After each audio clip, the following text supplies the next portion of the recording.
નમસ્તે, કેમ છો? જય હિન્દ. શ્રી નરસિંહ મહેતા વિદ્યાલય દ્વારા 2024-25 બાળ સંસદીય ચૂંટણીનું આયોજન કરવામાં આવ્યું છે. શાળામાં ભણતા બાળકોએ દેશનું ભવિષ્ય છે અને એમને એ વિશે જાગૃતિ કરવી કે એ લોકો કેવી રીતે મતદાન આપી શકે, વોટિંગ કરી શકે, એ બધું અમે તમને અહીંયા શીખવશું. આપણે શ્રી નરસિંહ મહેતા વિદ્યાલય તરફ જોઈએ અને આગળ વધીએ કે બાળકો કેવી રીતે બધું આયોજન કરી રહ્યા છે.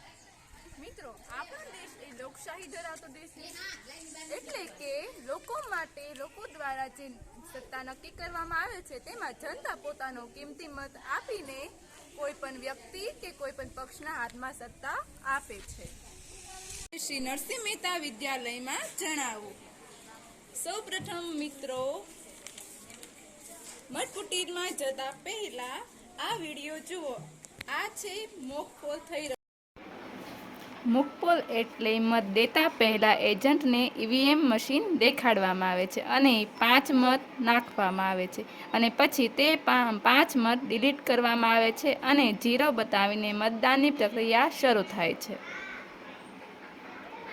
અહીંયા મતદાનની પ્રક્રિયા તમામ શાંતિથી થઈ રહી છે. મતદાન મથકની આગળ જવા માટે બધા વિદ્યાર્થીઓ શાંતિથી ઊભા છે. અહીં તમે જોઈ શકો છો.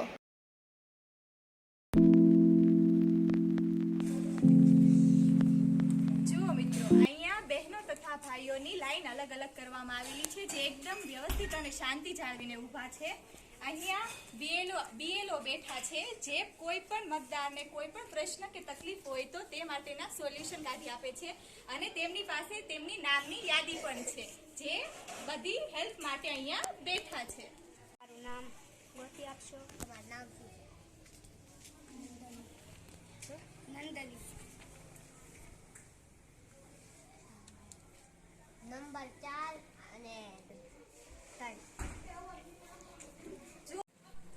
જુઓ મિત્રો, તમે જોયું કે બીએલઓએ કેવી રીતે એની તકલીફ કે પ્રશ્નનું સમાધાન કર્યું. હવે આપણે આગળ વધીએ.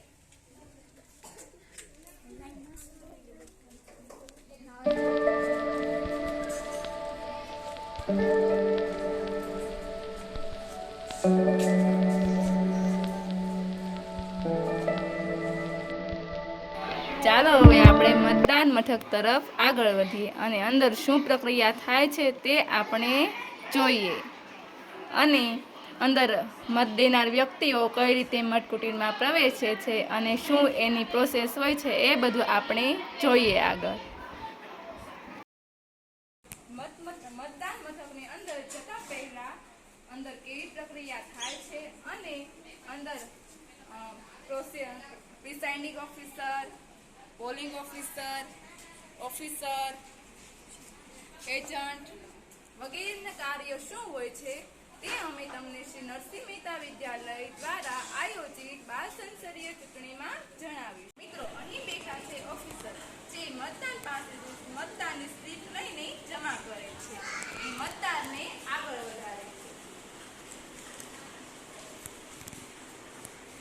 જુઓ મિત્રો, અહીંયા શાંતિ જાળવવાનું બોર્ડ મૂકેલું છે, એટલે કે અહીંયા ખૂબ જ સારી રીતે શાંતિ જાળવી રાખી અને આ બધી તમામ પ્રક્રિયા સીસીટીવી કેમેરાની હાજરીમાં થઈ રહી છે, જેથી કોઈ પણ પ્રશ્ન કે મુશ્કેલી આગળ જતા ન પડે. અહીંયા અસિસ્ટન્ટ પ્રિસાઇડિંગ ઓફિસર બેઠા છે, જેમનું કાર્ય ચૂંટણી કાર્ડની ઓળખ કરી બાળકોને તેનું નામ મોટેથી બોલી અને ક્રમાંક શોધવો એ છે. તેમના નામની ક્રમાંકની યાદી બનાવી અને મોટેથી બોલવું.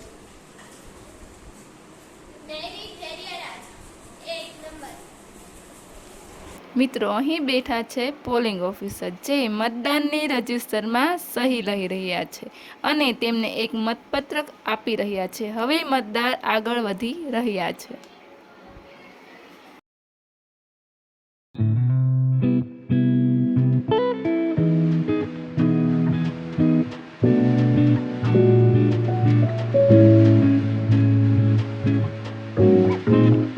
અહીં બેઠા છે બીજા પોલિંગ ઓફિસર, જે મતદારની ડાબા હાથની પહેલી આંગળી ઉપર નિશાન કરી રહ્યા છે, જેથી કોઈ પણ મતદાર બીજી વાર મત ના આપી શકે અથવા મતનો ગેરઉપયોગ ના કરી શકે.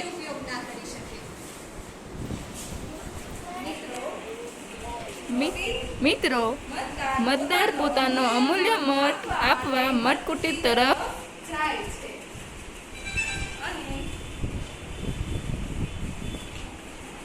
અને મિત્રો તમને એક અવાજ આવશે જેના દ્વારા તમે જાણી શકશો કે તમારો મત અપાઈ ગયો છે.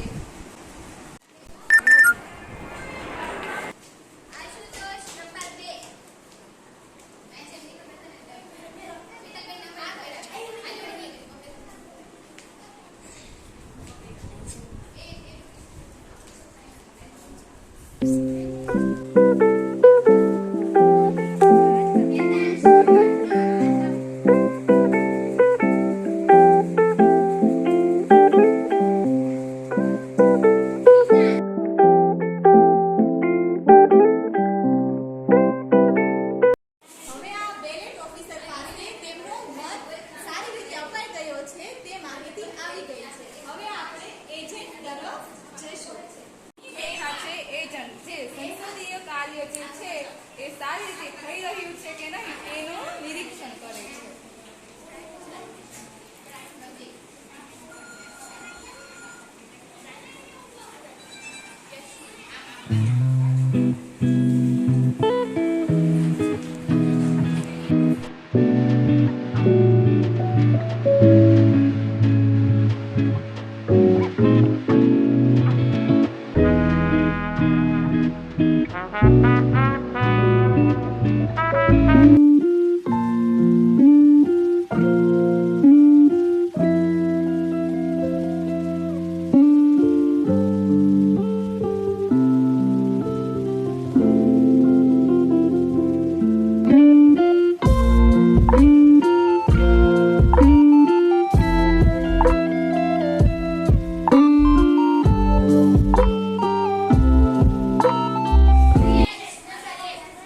જુઓ મિત્રો, આવી રીતે આપણું મતદાનનું કાર્ય આગળ વધી રહ્યું છે. અહીંયા એક ઉમેદવાર પણ પોતાનો કિંમતી વોટ આપવા આવી રહ્યો છે. આપણે તેમને પૂછીએ, તમે શેના ઉમેદવાર છો? મારું નામ ગૌરી પ્રગતિભા છે. હું અમારી શાળાની બાર ચૂંટણીમાં ઊભી રહી છું. મારું નિશાન જય હિન્દ જય ભારત. જય હિન્દ જય ભારત.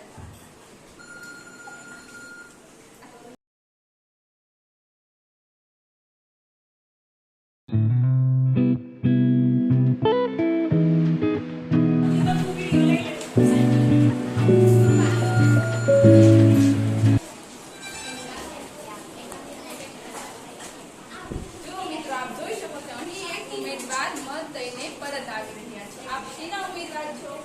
નમસ્તે મિત્રો, મારું નામ વસ્ય પ્રિયા છે. હું નરસિંહ મહેતા વિદ્યાલયમાં ભણું છું અને હું આ 12 સંસદીયની ચૂંટણીઓ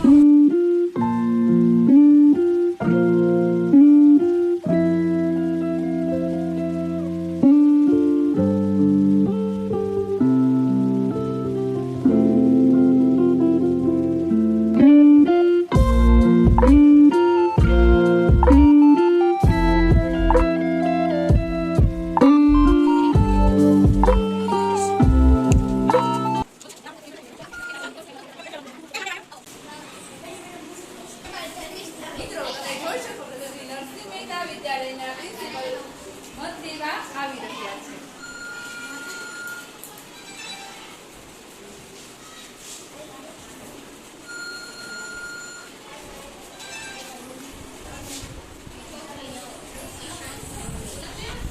અમારી શાળાના શ્રી નરસિંહ મહેતા વિદ્યાલયના પ્રિન્સિપલ જેમ કે ધર્મિષ્ઠાબેન ગોસ્વામી અત્યારે મતકુટીર તરફ જઈ રહ્યા છે અને આ જ રીતે બાળકોનો ઉત્સાહ પણ વધારી રહ્યા છે.